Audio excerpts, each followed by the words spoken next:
So I got to tell you, Otis is pure chaos today. If you ever had a French bulldog, pure chaos all day long. If you could hear him right now, he's snarfing out of control. Anyway, this is Sevilla I love. And here we are on this channel getting back to living and loving life again after a major life altering loss, such as being widowed. And today we're going to talk about the young widow. I had somebody that commented on the channel today and made a comment that I need to share.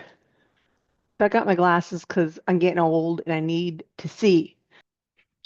Okay, so Amberly writes in on my channel and she says, so I need you to make some new videos. Please. I found you late, I know. I lost my husband this past September, and I come to you sometimes just to listen to your voice. I'm only 37. I feel so alone. We were married for 10 years. I have 3 children, and I'm just trying to navigate the world around me while enduring and working through pain I never knew imaginable. There is such a small amount of material for women who are younger, let alone who have husbands that passed suddenly without warning. I appreciate your content more than you know. And even if I know it doesn't suggest me in the title, I always listen because it's you. Well, how can I resist that prompting? Get off my rear and make a video. So you've got me in my good hat. At least it's not a bad hat, right? At least it's not a bad hat. Okay, so this is a perfect timing because for all of you out there, anniversary dates are big deals. And this gal that wrote in, she hasn't yet met her first anniversary because it happened just last September. So she's very early in her loss. But one of the things that we experience, particularly within the first 3 years of being widowed, and whether this is something that, your long-term relationship, like 30, 40 year, 50 years, or whether it's short, it always comes as a shock. Even if you have a long-term illness and the person dies, it always feels sudden. But tonight I'm going to talk to the suddenly widowed young widow because honestly, when you're young, it's more likely to be a sudden loss. This includes you widowers as well. There's a lot of young men out there that have lost their wives to cancer or something. And it always feels sudden. It always feels sudden. Now, I was 42 when I lost my husband, and that was sudden. He was a commercial fisherman in Alaska, and he fell off his boat in the middle of the night, and he drowned. And today, May 3rd, the day I'm making this video, marks my 12-year anniversary of his passing. That sudden traumatic loss that I had, that my children had. Okay? And my son was 3.5 years old at the time, and I had two stepdaughters, one just entering into adulthood, just graduating from high school, and the other one having our first grandchild. She was still pregnant. There was so much life ahead of us at the time. And so dealing with the grief of the expected future is really the biggest journey that the young widow takes because there's so much life you didn't yet get to live or experience. And if you have children, then you have to experience all of those firsts. The next birthday, the time the child wakes up and does something fabulous, when you discover a new talent that they had that you didn't know about, when they have a bad day and they need a hug, when they want that particular food or thing the way that parent did it, and you can't provide it in the same way. It rocks your world on such a deep and profound level. The pain is so multi-level. And for those of you that have children and are young meaning if you're a young widow and you have children, that means that the kids are under the age of, 18. But some of you might still be considered young because Maybe your children are just leaving home or they have just left home, and you still have a good 20, 30 years ahead of you, potentially with that spouse. And now you don't have it anymore. Okay.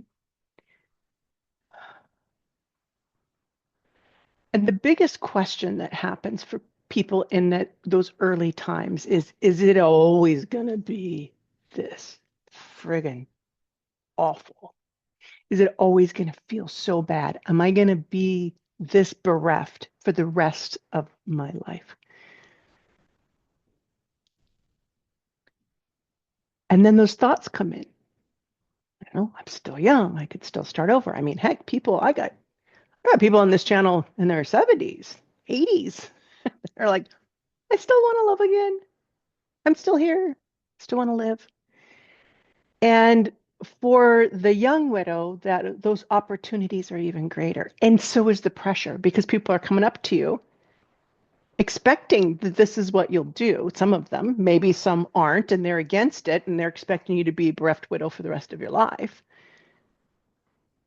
But there's those other people that come in and say, gosh, do you think you'll ever marry again? I was at my husband's wake a week out from his death, and people were asking me that. I mean, how can you answer that question? You know, even those of you who have had a dalliance early on in your loss, you still might not be able to answer that question. Could I ever love again? And that might not be the biggest question on your table. It might be, how am I going to get through the years that it's going to take me to raise these children to adulthood without you? You meaning the departed spouse. How am I going to be with my kids? And how am I going to hold their pain, their loss, their grief, along with my own? Because when you've got that many kids, like this person that wrote in, she's got 3. That's a lot of children to hold space for and their grief and helping them along that journey for all the stages they're going to go through.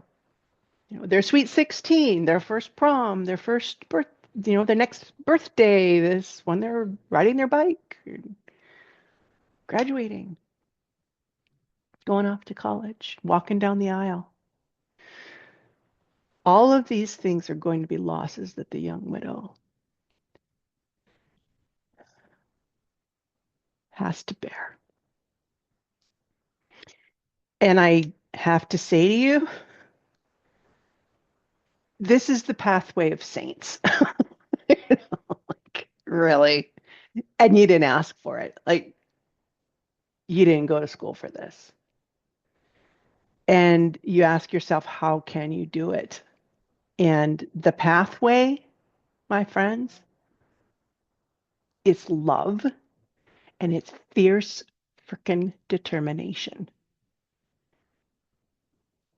You got handed this shit show,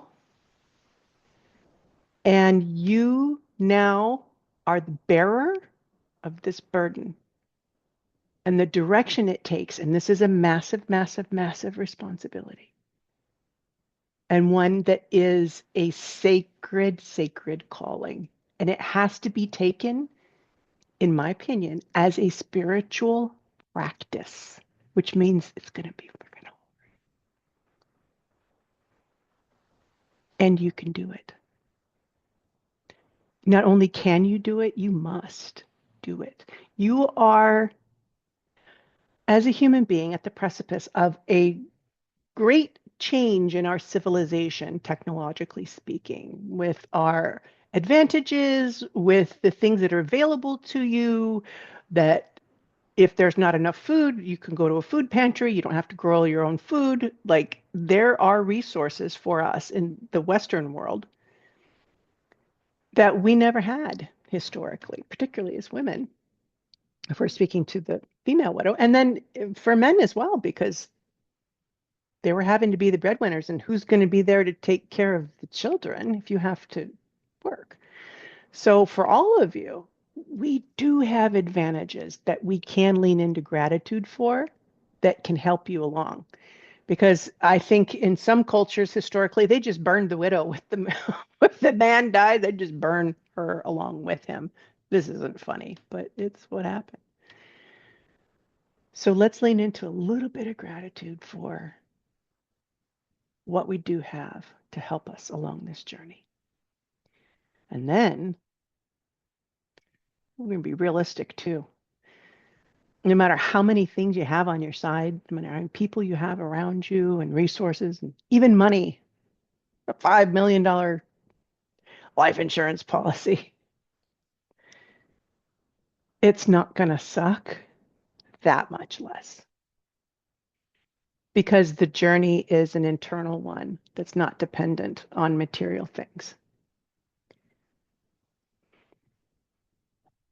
You might have family that's standing around judging you, saying what you should or shouldn't be doing, or imagining who you should or shouldn't be, or who you were or were not to your spouse. Let me tell you this, nobody knew your spouse like you did. Because even if it was a brother, a sister, a cousin, a best friend, or a parent, nobody had the depth and the romantic relationship you had with your spouse. So nobody knew them like you did in the way that you knew them. And if the world comes against you in any kind of way, you've got to stand strong in what you know to be true. What you know to be true, because there's truth, and then there's what we believe about it. Okay. So we can all put something in a box and guess what's in it. And then you open it up, and there it is. There's the reality of what it is. So if you know something about your spouse, a certain way you guys were together, whether it was an intimacy, a closeness, or maybe there were certain things about them that other people just didn't know and understand that maybe made your life a challenge. Those types of things, you can't rely on the world to validate you about what you know to be true, whether it was great or negative. You have to stand in your own truth and know that your truth is not dependent on the world and what they think. And here's another truth is that you hold the narrative for your late spouse with your children. You hold their legacy with you. Now, here's what I want you to hear about this, and it's very important,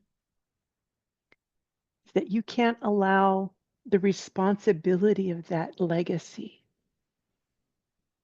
to stop you from being able to be who you are and who you might be in the future.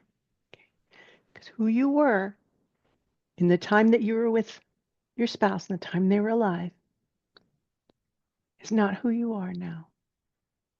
Because you've been transformed by the deepest and most powerful of flames, and that's grief. And you're going to continue to transform. You're going to continue to grow around this loss, and more space is going to show up for other things to arise. Now, I don't know where any of you are at in terms of how old your children are or what response your children are having to potentially moving forward with life. And everybody's situation is unique. So I do private coaching. I'm a therapist, but I only see people in Alaska at present, Florida, and North Carolina. So if you're not in any of those states, I can't see you therapeutically. I do provide coaching, which is a different service. So you can find in the link below to find out more about that. To be able to navigate your own journey, you need wise counsel, wise feedback from people who are on your side, not people who look down on you or put you on too high of a pedestal. Because both of those projections onto you and your personality and who they think you are should be can limit you if you allow. their narrative to define who you are. And you might not know who you are right now because who you were isn't who you are now. And who the hell is that anyway? Because, like, you're crying every night, you're exhausted, and you don't have time to tend to your own grief because you have to take care of your children. I remember early in my days, and I had one little boy. And for those of you that have multiple children or children with special needs or both, where's the time for you? There's very little. And so when you do have it, you have to make it sacred. Like you're going to the temple, like you're going to church, like you're sitting at an altar, like you are praying to your heart's inspiration. You have to make it sacred, and whatever that means for you. Okay. The time that you get for yourself. I remember just needing someone to take my son just for an hour so I could cry, so I could scream into my pillow, so I could just sit in that sense of loss and bewilderment and not knowing what the hell this life was going to be because I had been married prior to my late husband. And I was like, I am done. This is it. This is the last man I'll ever be with. I'm going to love him forever. He's going to love me forever. We're going to die old together. And when he dies, that's it. I'll be done with men and I'm just going to live my life as a little single old lady. That was my plan.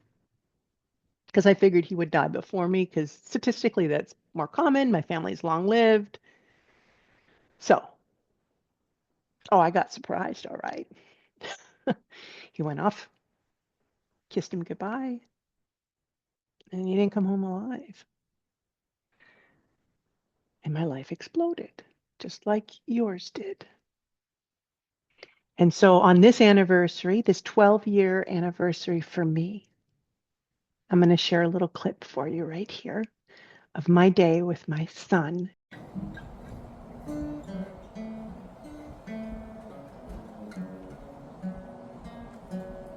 This is what 12 years out looks like. And it's okay. So your world's going to change. Your children are going to grow, and they're going to be something different than they were. There may be a trauma bond with your kids at the time your spouse died. And so this is something that you might expect. Every parent grieves the different stages of their children as they grow. That's normal. That's a normal letting go because your kid's like somebody different every year. But the trauma of the sudden loss of the spouse when the kids are young, the way they are then is going to get burned in your brain. And you might have an attachment to that stage of their life. This isn't uncommon. So that doesn't mean you can't love them and you won't love them and enjoy them and celebrate them in all the different stages of their life, but you might have an uncommon attachment to the age that they were around that loss. And so it's important for you, if this might occur for you, to be aware of this and to know it's not a bad thing. But that when trauma happens, it gets burned into the brain in this like deep pathway, like take a wood burning thing, you like burn through the wood. It's like this is what happens in your brain when trauma happens. And so your brain's going to continually be able to go back to that, go back to that, go back to that. Your healing takes you into another stage of growth. And what the healing does is it enables your brain to create new neural pathways that are rooted in the present moment. So as your children grow, it's very important for you to learn a mindful practice, to be able to fully take them in as they're reaching these new milestones. And there may be grief, okay? But it will, it will get easier. I promise you.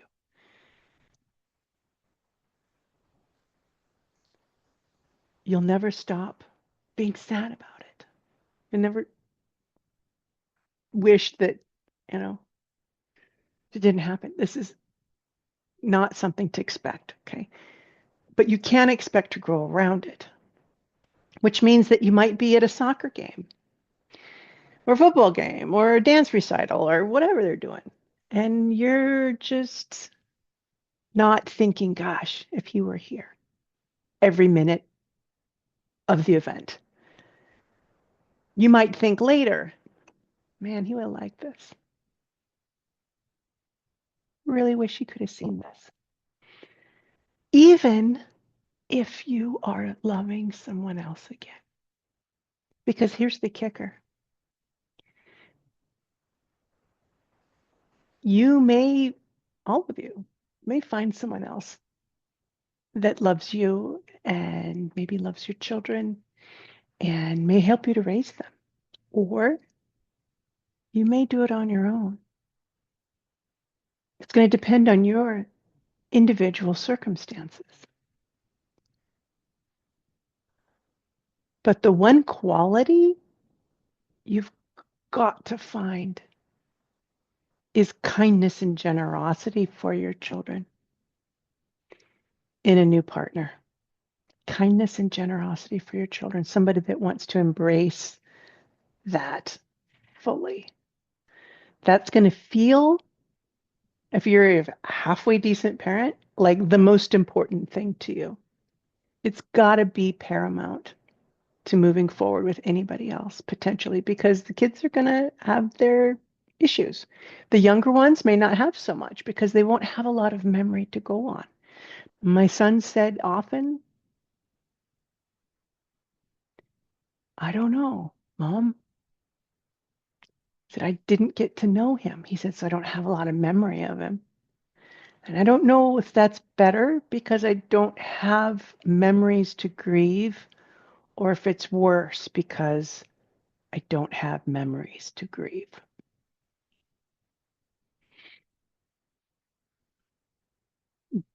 But it is as it is. This is how it happened. And my son's doing well. He's thriving. Your kids can too. And they might have struggles. When I say you take this as your spiritual practice, that means that it becomes the defining factor of your life. That you find meaning, cause, and purpose in all things that you do. And the spiritual practice means that you understand on a visceral and soul level that this is going to be super, super, super hard, and that you accept the challenge that has been laid at your feet. Because this shit show that this death has brought your life, the direction it takes, the narrative that you form, the choices that you make, they are going to matter. And you are going to make mistakes. And you are and can learn from them. And you be honest with yourself. Don't blame anybody else. You don't blame the kids. You don't blame the death. You stand firm and strong like this tree that's rooted in the ground, and the winds are coming at you and the storms are coming at you and the snow's falling on all your branches, and you're like, God damn it, I'm here. And I will not falter. I will not fall or fail these kids or this life that I've been handed that I didn't want or ask for. But I will be the mountain and I will not be moved. Does that mean that you're always going to do it perfectly? No. What being the mountain means that you come back and you try again. When you can't sleep all night and you're up crying all night and you think you're on your last nerve and you're acting the fool and you did some stupid stuff, you bring yourself back to your rooted ground and you start over. You have a do-over. You start again. You apologize. You take responsibility for being irritable, for yelling, for doing something dumb. I'm sorry. I'm weak in many places, and I'm also strong, and my strength will prove that I bounce back from weak moments and I make new choices and I set new directions for my life. This is the journey of the young widow with kids. Because the question is, are they going to hold me responsible for everything when they're grown? They're going to look back and go, "Ooh, why didn't you do this? Or why didn't you do that?" And they might. But they also might look back and go, "God dang, my mom or my dad faced some incredible hardship. Like, I can't imagine how they made it through all that, and they still raised us.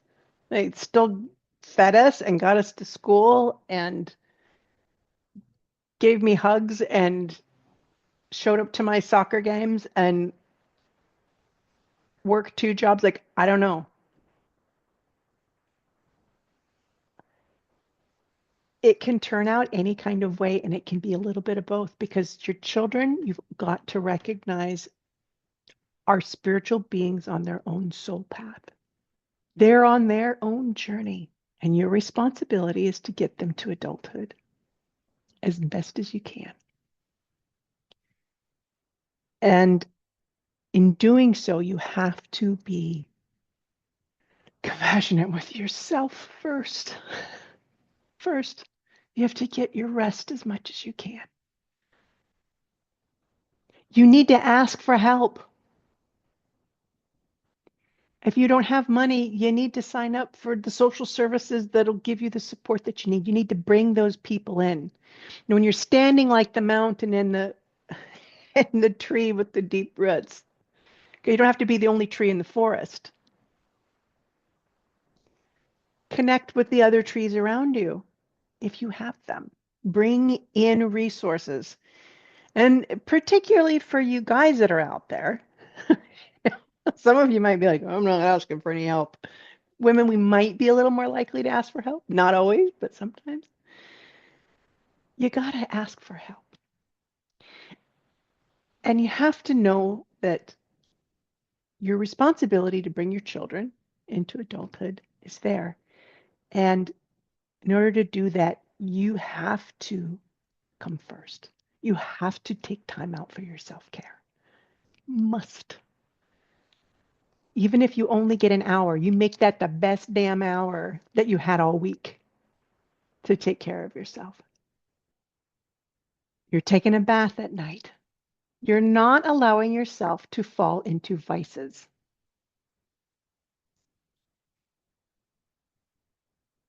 You might at times, but you bring yourself back to reality, which is, I am the tree, I am the mountain. I will not falter. I will not fail continually. Okay? You don't fail continually. You might fail. You just don't keep doing it over and over and over and over again. Okay? And if you are, you get some extra help to support you around that issue. Okay? You can do this. You can. People have been doing it for centuries. And at this precipice of humanity, we're changing into this new age technologically. The world is shifting, and your children are moving into those stages. Going to be growing up in a very different world than your grandparents grew up in. It's very different. You are not ill-equipped. You are perfectly equipped to do this. Perfectly equipped to do this. Your fear is not weakness. Your fear is your mind searching for rational choices, the best option, the road that's going to best serve you and your family. The choices do rely on you. And it is a lot of pressure. And it's scary as hell. I get it. And I see it with my clients. You're not alone. You need to have the support of other widows and widowers that get what you're going through. You need to remove people from your life to the best of your ability that judge you too harshly or pull you down or suck your energy or take you away from your children. If you bring anybody else into your life, they enhance your life and you enhance theirs. What you offer, they offer back to you. I want to wrap you in a big bubble of love and light, all of you. You can do this. You can give up in the moment, but you pick it back up again. That's how you do it. You say, F it, I'm done with this. I don't do it anymore. And you pick it back up again. That's it. That's how you do it. And then one day you wake up and you say, Ma, I think I can do this. And then your loved one on the other side, they're smiling down on you and they're, or from across the veil, and they say, I know. I know. I know you can. And you are so loved and cherished. Yes. Yes, you can do this. You must. And you will every day. Much love to you all.